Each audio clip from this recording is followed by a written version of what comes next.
Yeah, we're back live in KwaDukuza in northern KwaZulu-Natal. Trisha's Dance Academy, the dancers from there still keeping us company. A fusion of dance is really adding a bit of color here in KwaDukuza. Now, just to recap, we had a bit of a chat with the Premier of KwaZulu-Natal, Senzam Kunu. Remember, it is today the opening of the provincial parliament, so he's going to be a busy man. Tomorrow is the State of the Province address, so we'll look out. Stay tuned to SABC News for all the latest from what's happening in KwaZulu-Natal.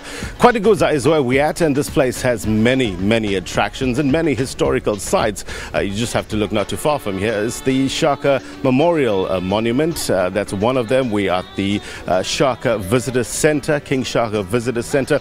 Also not too far from here is the Luthuli Museum, the Albert Luthuli Museum, one of Luthuli's homes, and it is indeed a tourist attraction. Many people going there and learning a bit about the man, the first African Nobel Peace Prize winner. Now, this place has come in leaps and bounds over the last 20 years. Many things have changed. Let's find out just how it's changed. And a local resident, Attorney Praveen Sham, joins me now live. Thank you very much indeed for making the time. Firstly, the last 20 years for you. You've been living here for over 35 years, you said. Yeah. How's it changed? Well, as a town, it's grown. There's been a lot of development, new businesses. I think we need more industries out here to create more jobs. But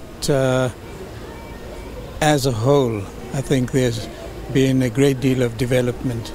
This town, I think, has a really enviable reputation for being really the top of the housing ladder.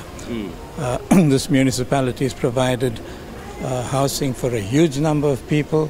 They have that as an ongoing project and an ongoing program. So I think that is about one of the most important fields in which there has been development. Yeah. Politically, there's been a huge change. In the early 90s, there was a great deal of intolerance, violence. Political parties were always sniping at each other.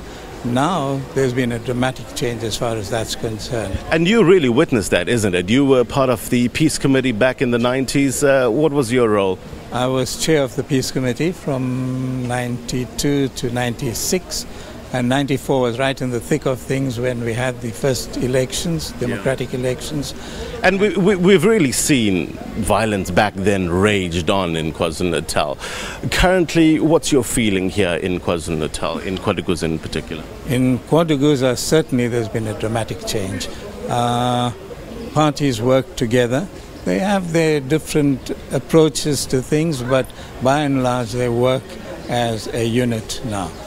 You see it when you talk to councillors from different political parties.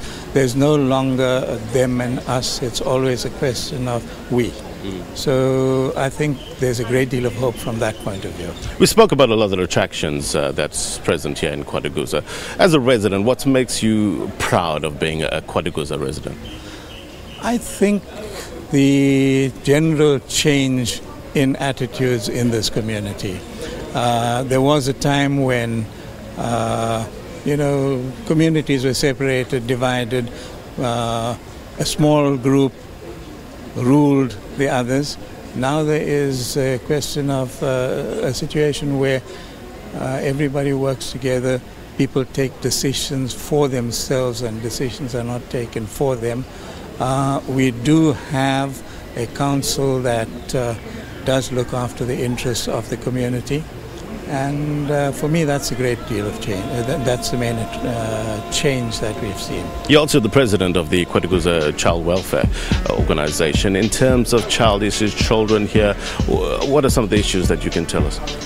Well, we are a fairly large organization. We're the fourth biggest child welfare society in this province.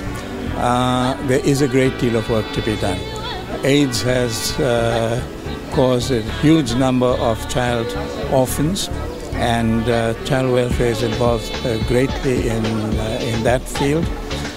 We actually have a 20-home community center in Groutville where we house 120 AIDS orphans.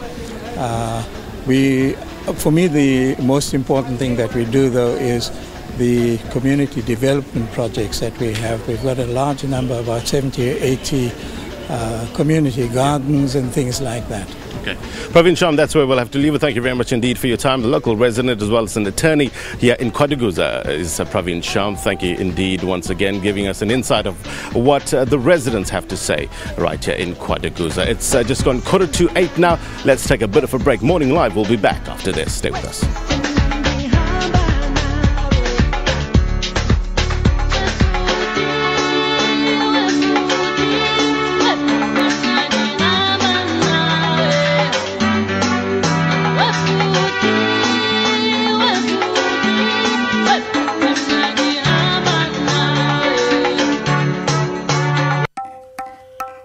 Sahiban कदरदान